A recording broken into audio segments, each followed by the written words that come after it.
Qué placer recibirlos en este espacio que pretende no tenerle miedo al futuro. Es más, tenerle muchas ganas al futuro.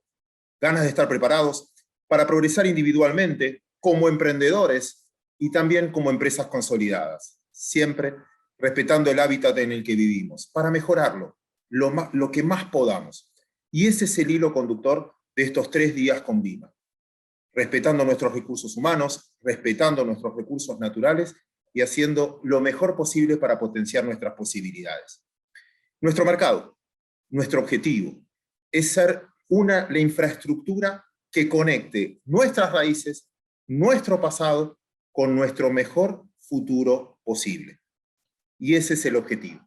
Así que sin más, los quiero recibir en este espacio y lo voy a hacer primero con las palabras del presidente de Vima, Ernesto Alaria. Gracias, Claudio. Hola, muchas gracias por conectarse a esta nueva edición de 3 días con Vima. Es una gran alegría poder compartir con ustedes estas 3 jornadas que generamos desde Vima. Vima es un gran equipo de excelentes profesionales. Entre todos, hoy les abrimos las puertas de nuestra casa. Porque nos gusta Vima y estamos orgullosos. Uno abre las puertas de su casa cuando está contento con lo que hay en su interior. Y eso nos pasa. Queremos que nos conozcan a través de nuestra gente, sus conocimientos, sus testimonios, por medio de historias y hechos concretos, para que ustedes lleven sus experiencias. Es el segundo año que realizamos 3 días con Vima con un objetivo central: la inclusión financiera. Queremos acercar el mercado de capitales a toda la sociedad argentina. En esta oportunidad, invitamos a emprendedores que desde cero crearon proyectos con impacto social. Dueños de pymes, que todos los días se despiertan pensando cómo crecer y generar más empleo. Expertos del mercado que trabajan por un mercado con más y más participantes. Líderes de grandes empresas que son el motor de la economía y especialistas que se preocupan por la sustentabilidad y el futuro. De esto se trata la inclusión, de generar condiciones para que otros tengan posibilidades, como lo hacen todos los speakers que vamos a escuchar a lo largo de estos 3 días en las 8 charlas. Como compromiso concreto de Vima en estas actividades, anunciamos la decisión de habilitar al público en general el acceso a nuestra plataforma de información de mercado que se llama Vima Data. Así pensamos y abordamos la inclusión y el trabajo desde Vima. Por eso abrimos estos espacios. Queremos un mercado de capitales accesible para toda la sociedad argentina. Hay 3 razones que uno tiene en cuenta para invertir en una empresa cotizante. Y Vima tiene las 3. Transparencia, liquidez y expectativa. Vima cotiza en la bolsa de valores más grande de la Argentina. Y desde este rol de liderazgo nos enfocamos en crear oportunidades para el resto de los sectores de la economía. Ahora sí, antes de comenzar con el primer panel, quiero agradecerles especialmente a los expositores por ser parte y contribuir con la verdadera inclusión. Y a ustedes que están participando de 3 días conmigo. Esta es nuestra casa, bienvenidos y disfruten de las jornadas. Muchísimas gracias.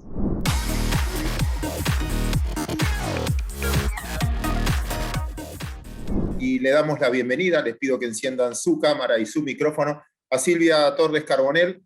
Ella es la gran impulsora de todo esto, la que empezó con la batalla cultural, diríamos, del emprendedurismo, Hoy actualmente es directora del IAE, precisamente de eso, y también sus ganas de futuro la contagió para generar o ser uno de los formadores de Constituya, siempre pensando para adelante. Y Mateo Salvato, como no necesita presentación, es el presente y el futuro nuestro, si quieren, al que tenemos que escuchar mucho, no solo como emprendedor, sino también porque se juega la piel, arriesga, ¿no? Es el que arriesgó y finalmente pudo cambiar actitudes y pudo mejorar actitudes con sus emprendimientos. Uno fue muy notorio últimamente, que no vale o es para elogiarlo, ¿no? Esta capacidad que incluye a mucha gente con algunas inconvenientes.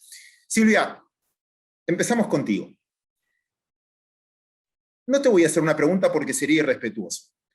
¿Cómo empezarías vos, tipo editorial? Te doy 3 minutos para comentarle a la gente lo que no puede dejar de saber de tu batalla cultural para financiar emprendedores. Me parece que lo primero que les diría es lo apasionante que es emprender, que está en la esencia del ser humano y es lo que nos ha llevado la humanidad a llegar a donde estamos, a pesar de todas las dificultades, terremotos, pandemias, guerras, epidemias. El ser humano tiene esa capacidad innata de siempre superar los obstáculos, de encontrar soluciones a los problemas que enfrenta y de crear algo más útil, más bello, más práctico, más lindo, más barato, más simple. Eso es emprender y eso se puede hacer en todos los ámbitos. Y de hecho, lo que vivimos todos los días es producto de, como yo siempre digo, la mente, el corazón y las manos de personas emprendedoras. Y entonces ahí sigo con tu pregunta.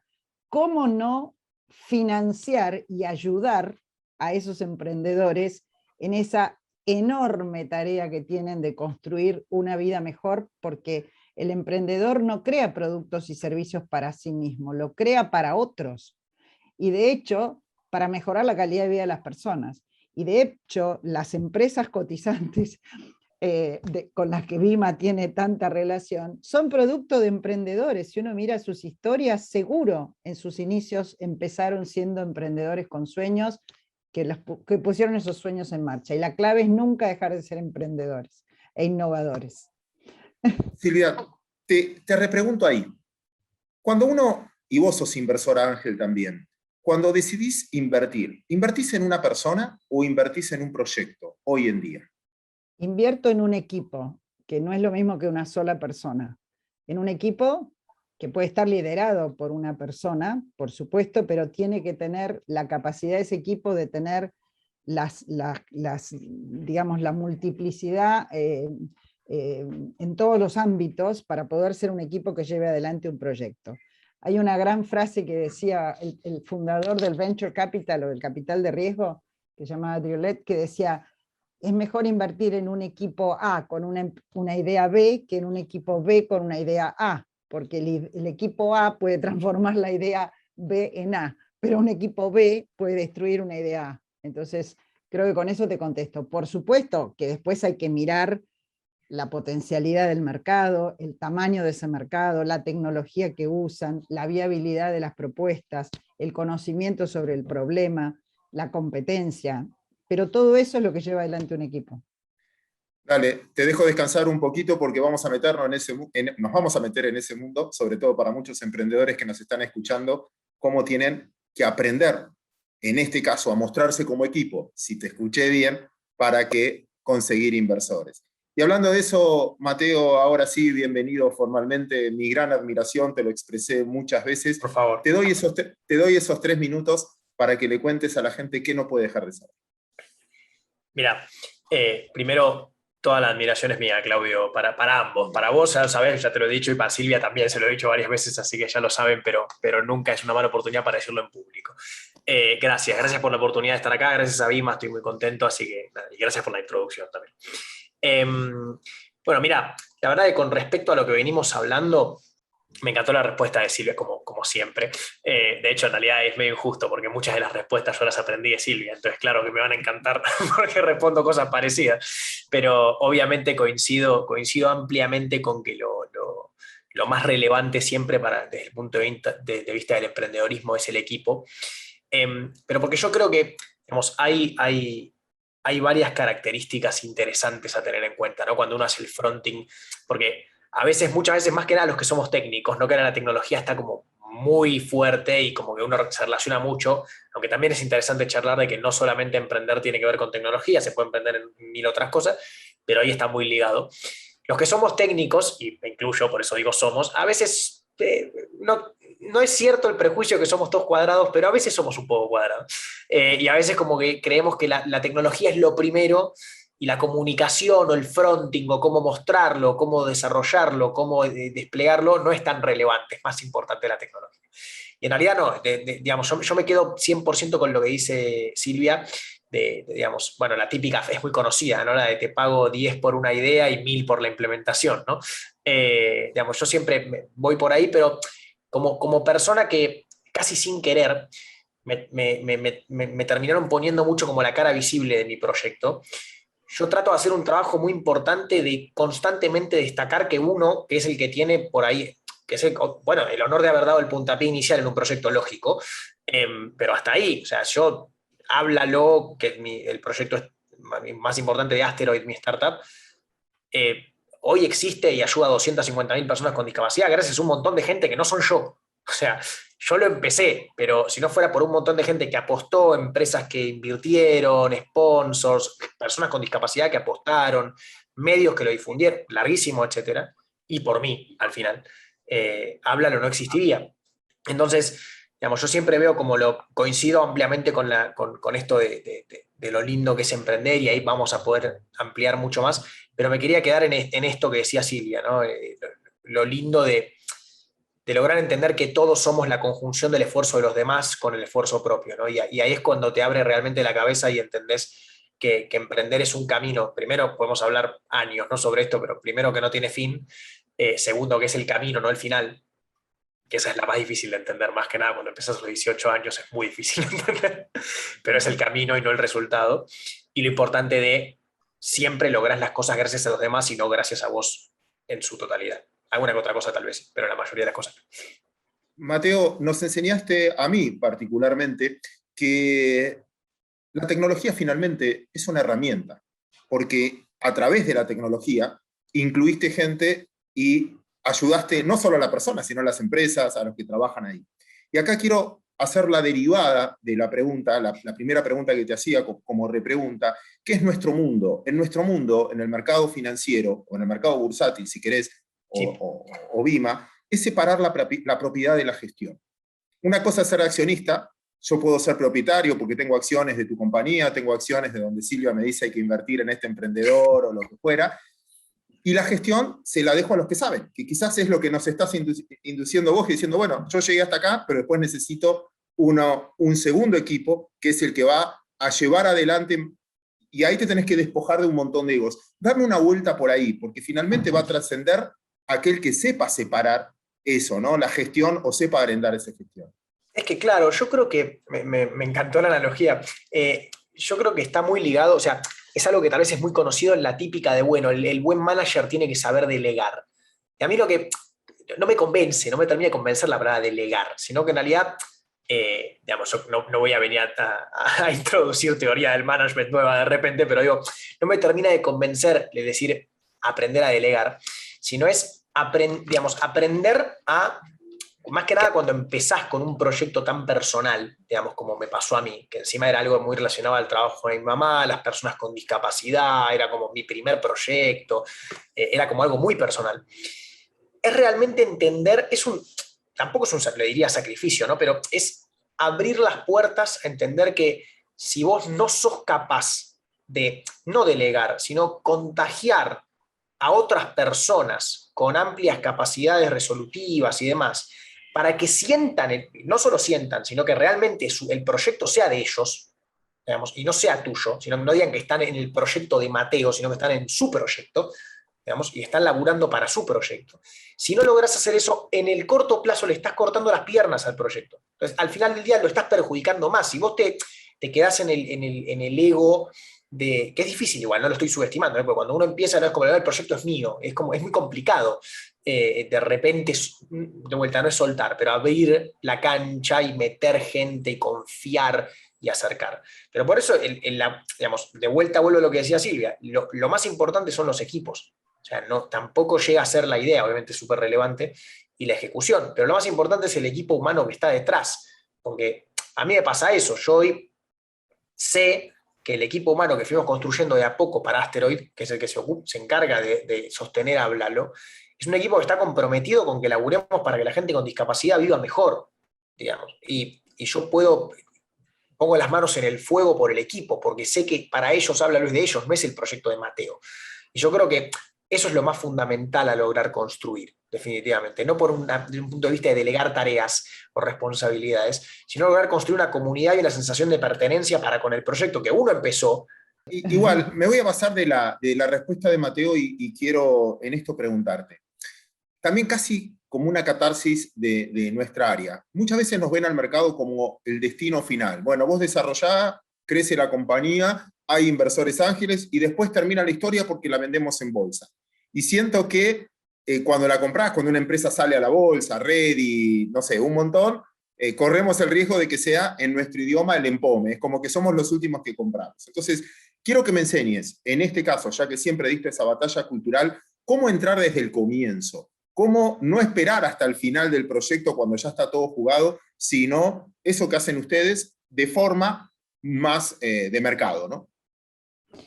Bueno, acá lo que interesa es entender que hay lo que yo llamo una cadena alimentaria del capital inversor, que en el fondo ese capital es el combustible con el cual un proyecto puede expandirse. Es como la vena, como la sangre que va a través de las venas de un cuerpo, o sea, el dinero en el sentido del capital, ya sea propio en forma de préstamo o en forma de capital de terceros por el cual vos entregás una parte de la propiedad, es como esa sangre o combustible que va a través del cuerpo de una empresa. Y esta cadena alimentaria, y yo la veo así, es clave entender cuáles son sus etapas. Esto empieza siempre con lo que llamamos, a veces le dice las 4 Fs. La primera es la plata del founder, o sea, el fundador tiene que poner en juego su propio capital, más o menos su tarjeta de crédito, su moto, su departamento. Yo siempre digo que tienen que mostrar su propio compromiso. Después están las otras 3 Fs que se le dice Friends, Family and Fools, que son los primeros que acompañan a un emprendedor en su camino, familia, amigos, fools, a veces no tan fools. Yo siempre cuento el caso de un compañero de room, de habitación, de uno de los fundadores de Google, allá en Stanford, que tuve la oportunidad de conocerlo, un chileno, que cuando Sergey, creo que era uno de los fundadores de Google, estaba con su locura de empezar Google, les pidió a sus otros 3 compañeros si le podían prestar $10.000. Los otros 2 le dijeron que de ninguna manera, era el summertime, se iban. Y este chileno lo vio tan entusiasmado que le dio los $10.000. Y nunca más vendió sus acciones de Google. Así que imagínate lo que hoy tiene ese full. Así que no es tan full, a veces hay que mirarlo desde ese lugar. Bueno, después sigue la cadena alimentaria. Pasa lo que se llaman los ángeles inversores, que son esas personas que invierten a título individual, personal, y que se le dice que agregan smart money, o sea, es plata, pero sobre todo es experiencia, contactos, asesoramiento, por eso se llama smart money. Y después entran ya otros estadios, las aceleradoras, las incubadoras, los company builders, los aliados estratégicos, que hoy cada vez más las grandes compañías están haciendo lo que se llama el corporate venture, porque corporate venture, porque están invirtiendo en proyectos en startups, y por supuesto después llega lo que llamaríamos la salida a la bolsa, el IPO, pero no como un final, porque en el fondo, si la cadena alimentaria del capital funciona y es dinámica, esto se recicla, y en cada una de estas instancias los que han invertido pueden recuperar, obviamente, su inversión con creces, si es posible, y reinvertir. Y esto, te juro, lo estoy viendo cada día más, sobre todo con estos inversores hoy nuevos inversores que son los que son dueños de los unicornios de Argentina, en este caso, que han creado muchos, bueno, el caso de Mercado Libre fue el primero que creó el Meli Fund, y otros como Globant, que reinvierten, y hoy hay inversores a título individual que son dueños de los unicornios y están reinvirtiendo en el ecosistema. Entonces a mí me parece que hay que verlo integralmente, y lo que pasa en los países más desarrollados es esto, o sea, no todo el mundo está para invertir en cada una de estas etapas, pero cuando funcionan todos esos jugadores es cuando hay un capital que fluye, y bueno, y los emprendimientos de alto potencial encuentran ese combustible. Gracias, Silvia, por esta clase. Está muy bien explicado. Vuelvo a vos, Mateo. Tenés a ver si funciona. Desmuteate, a ver si está funcionando. Quizás no escuchaste, y eso me viene bárbaro, no escuchaste la clase que me dio Silvia recién de cómo financiar. En parte. Entonces, vamos a practicar un poquito. ¿Cómo fue tu vida desde el punto de vista con tu emprendimiento, cuando empezaste con Hablalo? ¿Quiénes fueron tus primeros inversores? ¿Creyeron en vos? ¿Creyeron en el proyecto? ¿Cómo saliste a final? Porque sin recursos al principio supongo que es muy difícil desarrollar la idea. No, absolutamente. Primero, disculpas por los inconvenientes. Un saludo al proveedor de internet. Aparte siempre me pasa cuando voy a hablar, es como que durante todo el día anduvo. Pero bueno, aquí estamos. Tengo una aplicación que te puedo vender que se llama Hablalo, que cuando tenés problemas de conectividad la podés... La voy a probar. La voy a probar. No, a ver, con respecto, sí, me gusta la pregunta porque hay dos cosas. Escuché un poquito de lo que decía Silvia, pero hay dos cosas. O sea, es interesante hablar sobre financiamiento, cómo los emprendedores comenzamos con las startups, porque por dos razones. Primero, para contar cómo es, pero aparte porque hay, viste, obviamente, cuando hablamos de startups grandes o con varias rondas o de tecnología avanzada, siempre se habla, viste, de que reciben el seed, la serie A, la serie, digamos, y toda la estructura de inversiones, que es $500.000, 1.5 millones, no sé qué, o los primeros, como decía Silvia, el típico de la plata del founder al principio, o de Families and Fools, y demás. En mi caso particular, les cuento mi recorrido por ese sentido. Nosotros como startup nunca recibimos funding, digamos, externo. Por el hecho de que, igual tiene sentido, pero por el hecho de que nosotros, nuestro modelo de negocio, primero que tardó un poco en diagramarse bien, digamos. O sea, ustedes imaginen que Asteroid como startup y como concepto tomó un tiempo moldearse, y la verdad es que no fue pensada Hablalo para ser lo que hoy es. Digamos, Hablalo no se pensó como un producto digamos, comercializable, si se quiere. O sea, se pensó como una app para ayudar a 40 personas y listo. Y de repente empezó a explotar, empezó a funcionar muy bien, y ahí fue cuando dijimos, che, acá hay una oportunidad de que esto dé un paso más allá. Pero claro, sonaba como una locura, porque digo, cuando al principio, yo les quiero que se hagan una idea, a mí se me ocurrió originalmente el modelo de negocios en 2018, cuando tenía 19 años. Hablalo tendría, no sé, 60.000 descargas. Y es muy gracioso, pero la primer factura de la empresa a un cliente es de 2020. O sea, hasta que pudimos cobrar la facturamos, no la cobramos tampoco, pero digo, hasta que pudimos facturar una cosa, pasaron 2 años y pico, digamos, de que pudimos lograr facturar algo con ese modelo. Porque la verdad es que era medio una locura. O sea, yo les cuento muy breve, trato de no tomar mucho tiempo con esto, pero Hablalo es un producto que ayuda a gente con discapacidad, ¿no? Para que lo tengan en el bolsillo. Tiene 250.000 usuarios que no pagan de ninguna manera, ni directa ni indirecta, es la filosofía del proyecto, del producto. El usuario final no paga, o sea, ni con ads, ni con suscripción, ni con datos, nada. No, la aplicación genera 0 centavos de cualquier moneda. Y tiene 250.000 usuarios, un poquito menos. Con todo tipo de discapacidades en todo el mundo. Es una de las aplicaciones inclusivas más usadas en el mundo. Pero claro, ustedes fíjense como la aplicación inclusiva más usada en el mundo se llama Be My Eyes, es para atender a personas no videntes a través de una videollamada. Tiene alrededor de 370.000 usuarios con discapacidad. Y ahora hacemos la referencia de que en el mundo hay 1.100 millones de personas con discapacidad. Entonces, siempre se habla de, en general, a mí me hablan de, bueno, el nicho de la discapacidad. Es un séptimo de la población, el nicho. Es muy grande, es mucha gente. Y el espectro de háblalo, porque háblalo asiste lo que es comunicación, parálisis cerebral, ELA, TEA, sordera, etc. Son 550 millones de personas. O sea, la mitad de la población total de la discapacidad, pero 550 millones de personas. Es mucha gente que es potencialmente usuarios de un producto, pero más aún son no potenciales, sino actuales usuarios de un montón de servicios, productos y potencialmente ejercimiento de derechos a los que no acceden de una forma correcta.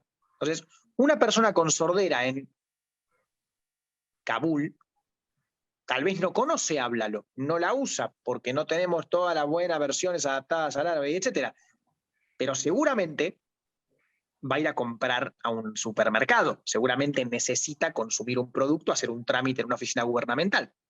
Entonces, en el 2018 se nos ocurre esta locura de decir, pará, acá hay un gap en el mercado muy grande de, che, hay una posibilidad de, o sea, vos te estás perdiendo la posibilidad de llegar y o fidelizar un montón de clientes a los que no le estás prestando atención y tu competencia tampoco.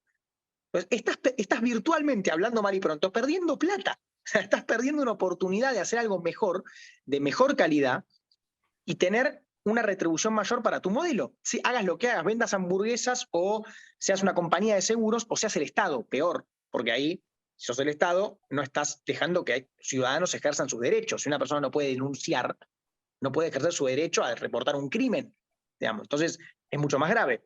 Y ahí surge la locura de decir, hagamos esto. Pero claro, ¿a qué voy con todo esto? Pues estamos hablando del funding y yo me fui por cualquier otro lado.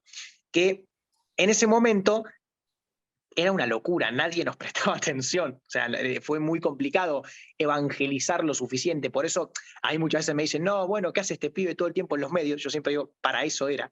Porque, digamos, hablar de la discapacidad tanto tiempo y tantas horas al aire en un medio, o en un diario o en un lugar, y que más gente escuche sobre el tema y vea la importancia de incluir, hace que hoy sea cada vez un poquitito más obvio.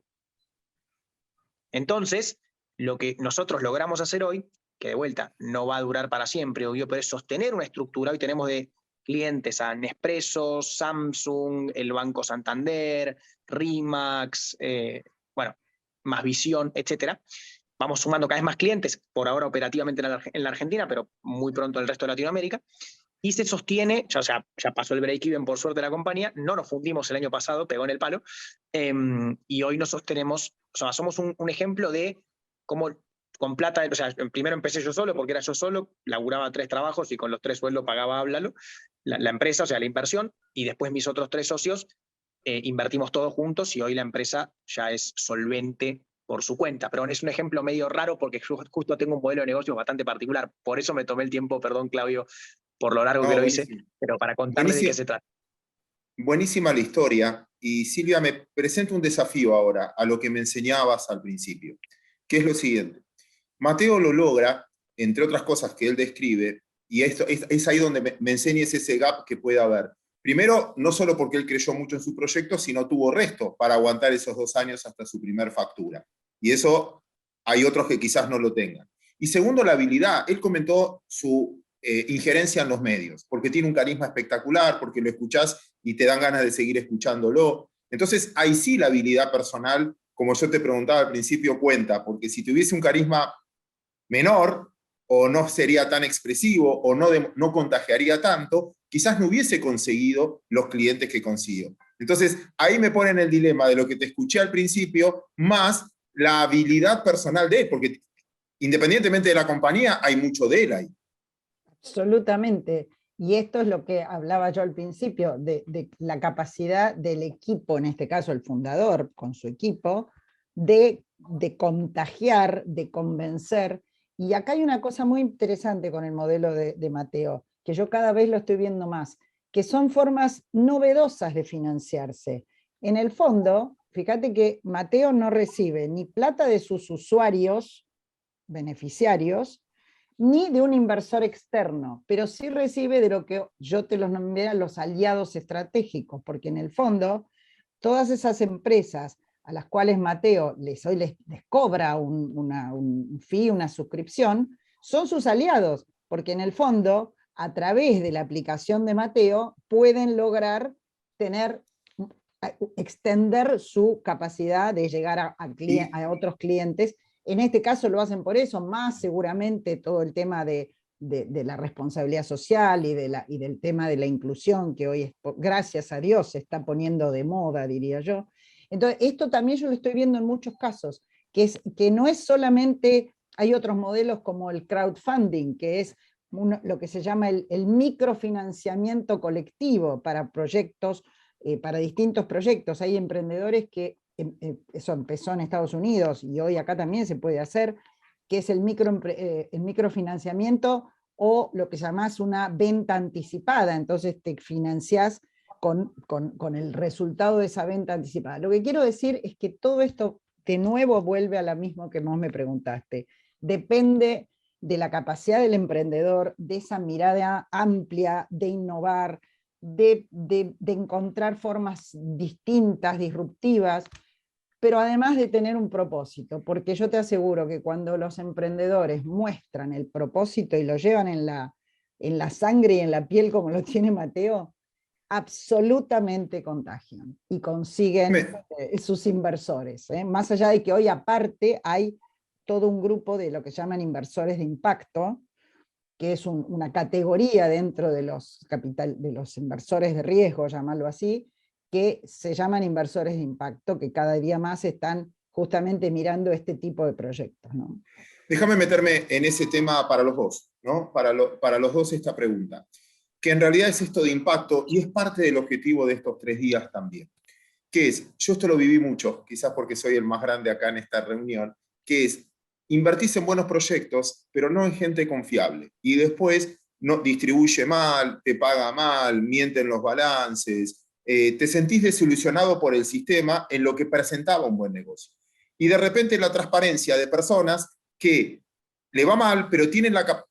Jeff Bezos, no sé, el que invirtió en Amazon era una compañía completamente distinta, pero el perfil de esta persona hizo que cambie en medio de la marcha mucho más rápido que yo y convenía ser inversor y encima la distribuyó, o sea, encima uno lo puede ver. ¿Cómo este impacto en la transparencia de los datos para que uno tenga y el punto de, eso no políticamente correcto, no me sale la palabra, pero que finalmente entienda, como entendió Mateo en su expresión, que el del supermercado es socio y el supermercado va a vender más y puede cobrar. ¿Cómo jugar en ese microclima que nos beneficiemos todos y que era parte de mi introducción, ¿no? Mejorar el hábitat en el que vivimos. Mateo, ¿querés contestar vos primero? Después yo agrego. Dale, bárbaro. Mira, está bárbara la pregunta, Claudio. Yo lo digo, por ahí lo voy a orientar mucho siempre a lo que viví yo, digamos. Por ahí hay un montón de situaciones o industrias en las que puede variar o diferir. Pero la verdad es que yo creo que hay muchas cosas. Voy a tratar de elaborar esta idea, a ver si me explico o me sale como lo quiero decir. Yo creo que hay muchas veces, y más que nada en el ámbito en el que me muevo yo trabajo con discapacidad hace 5 años, y me crié con eso, pues mi vieja está en eso de toda la vida, entonces para mí es como que lo más normal del mundo. Hay un montón, o sea, primero podemos hablar de un montón de otras cosas, como que siempre se pone la discapacidad antes que la persona, y no lo digo desde un punto de vista narrativo nada más, sino literal. Pero además siempre hay un montón, ¿cómo decirlo? Digamos, de relacionamiento del mundo de los negocios, con muchas cosas que tienen que ver con impacto social, la inclusión y demás, que realmente es como si fuera medio tabú. No sé si es esa la palabra, ¿no? Pero nosotros, como compañía,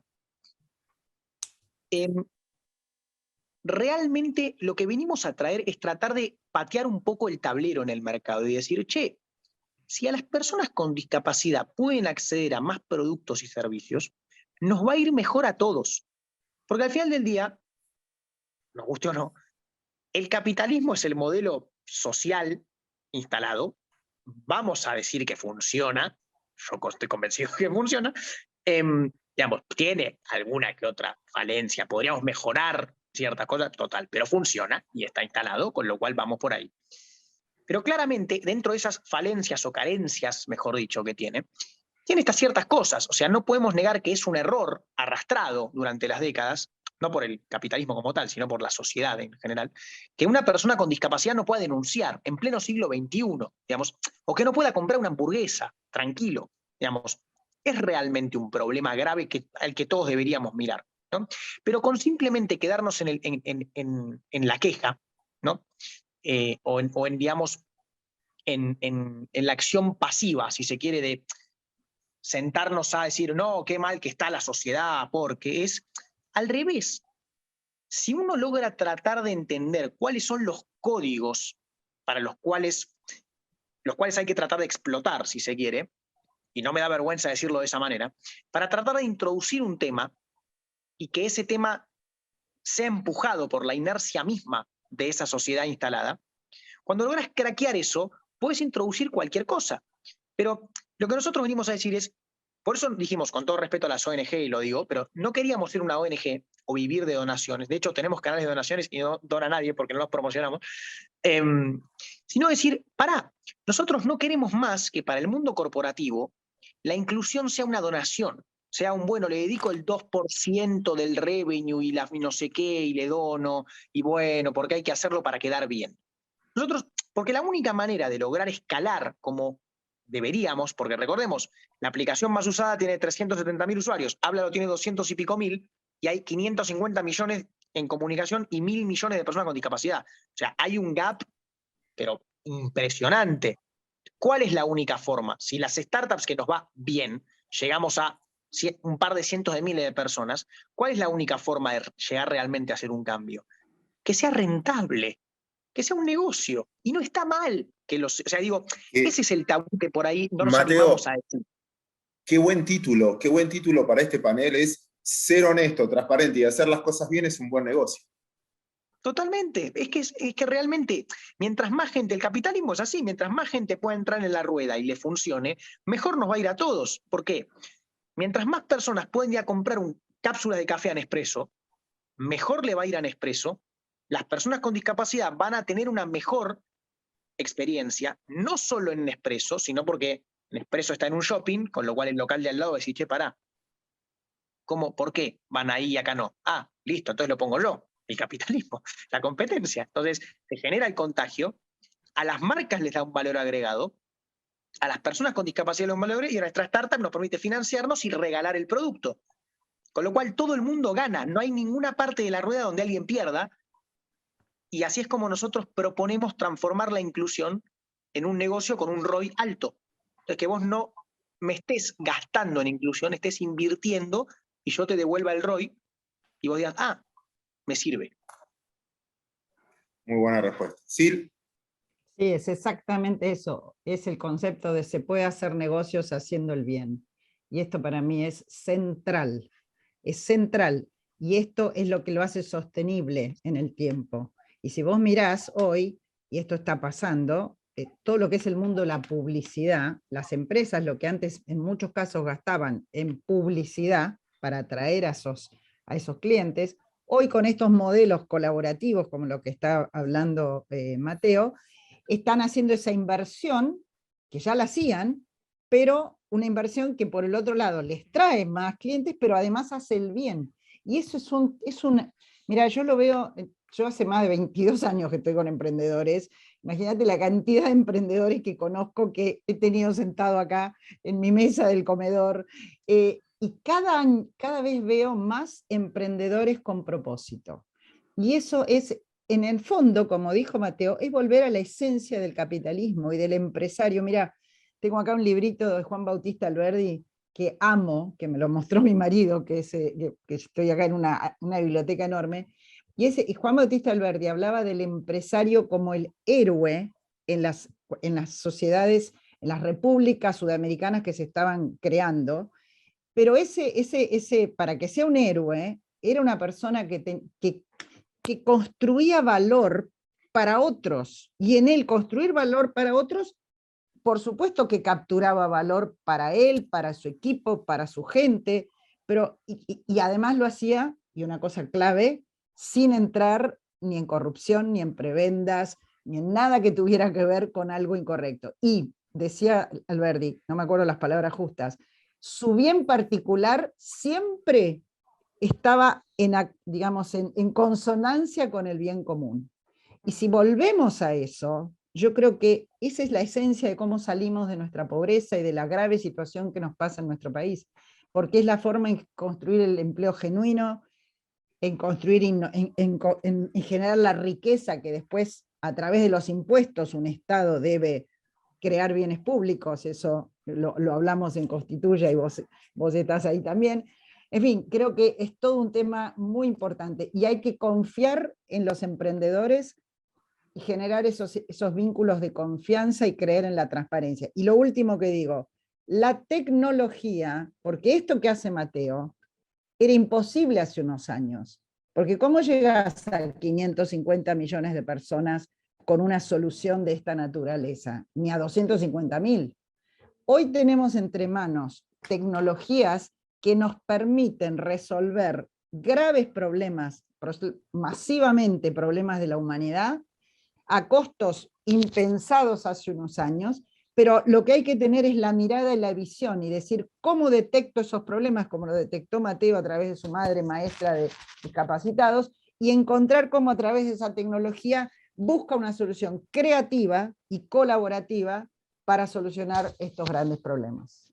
Me motivó mucho sus respuestas. Tengo 2 minutos más, se los voy a dejar a ustedes, pero quiero ir con un fondo común. A lo que vos decías, Adam Smith tiene una frase a mi gusto particular, que el tabernero vende la bebida no para calmar nuestra sed, sino porque le es un buen negocio. Además, calma finalmente nuestra sed. Pero bueno, dicho esto, porque vi muchas preguntas ahí en el chat y todo lo mismo, diciendo, bueno, ¿y cómo lo hacemos? ¿Y cómo lo hacemos en el interior? Muy motivados por lo que ustedes dicen. Entonces, les quiero dar los minutos finales a ustedes para dar una vuelta así. ¿Qué podemos hacer como usuarios finalmente? Porque hay muchas aplicaciones que fueron prohibidas y las tuvieron que terminar aceptando por fuerza del usuario, porque el usuario la seguía usando hasta que la tuvieron que aceptar, y de economía colaborativa, ¿no? Que siempre tuviste resistencia al cambio, etcétera, y el usuario hizo el cambio. Al final estoy hablando mucho yo.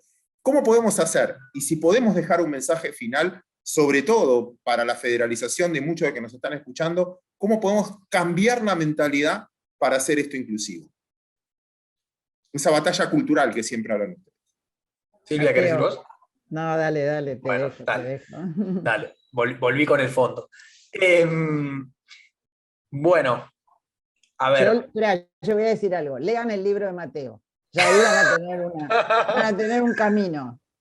Qué bueno. Está buenísimo. Muchas gracias. La batalla del futuro.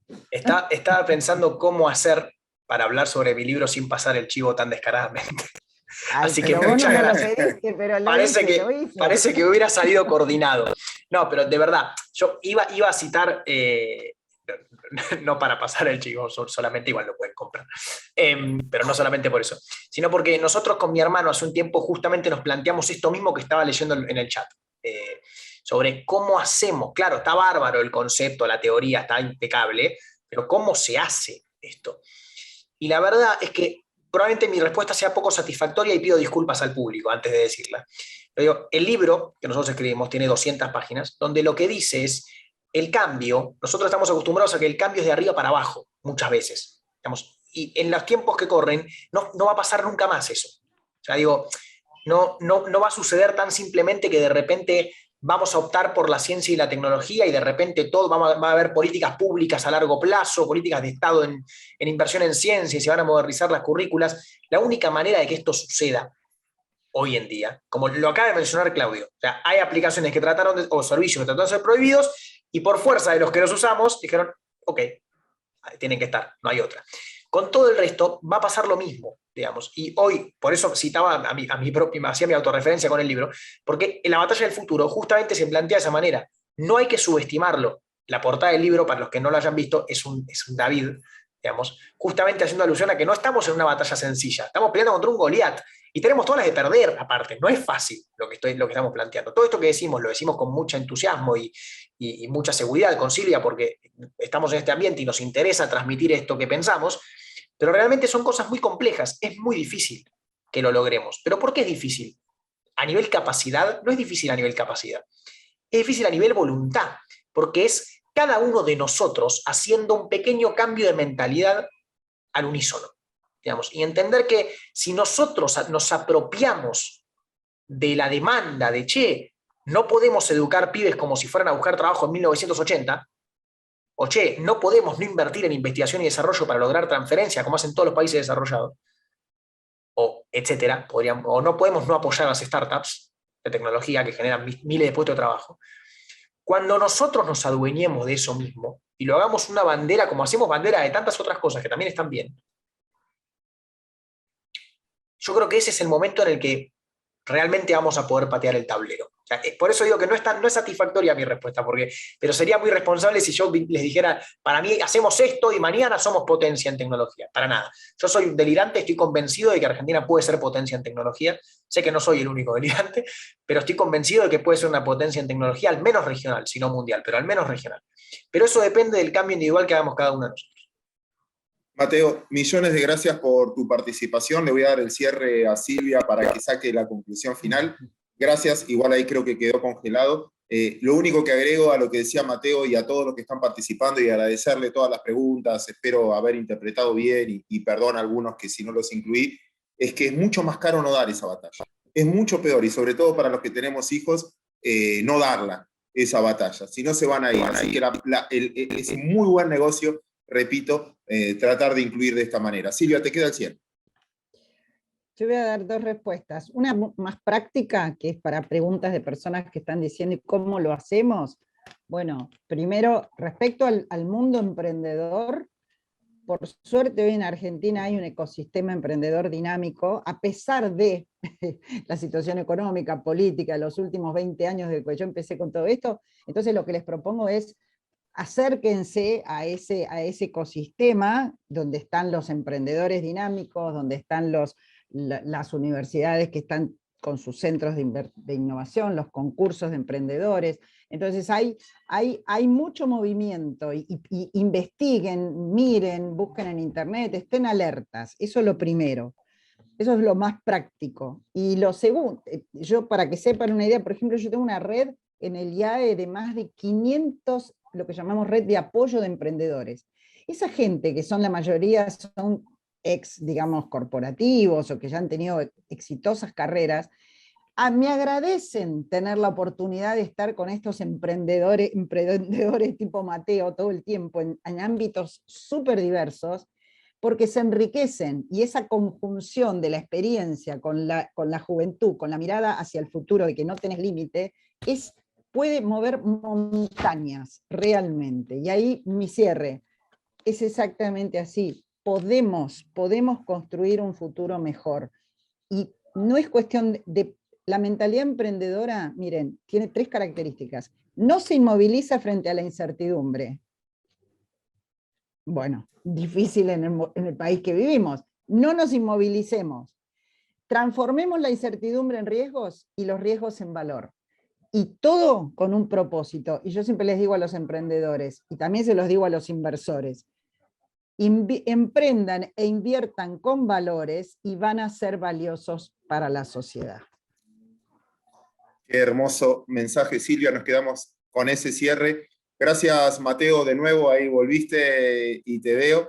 Millones de gracias, Silvia, millones de gracias por darnos ganas. Este era el sentido, darnos ganas de futuro y no tenerle miedo, y a dar esta batalla cultural. Ustedes lo vienen haciendo, desde emprendedurismo, desde su propia carne, Mateo y lo explicó. Silvia, desde muchísimos años venís dando esta batalla y tiene que tener un final feliz. Así que muchísimas gracias en nombre de Vima ahora por haber participado con nosotros.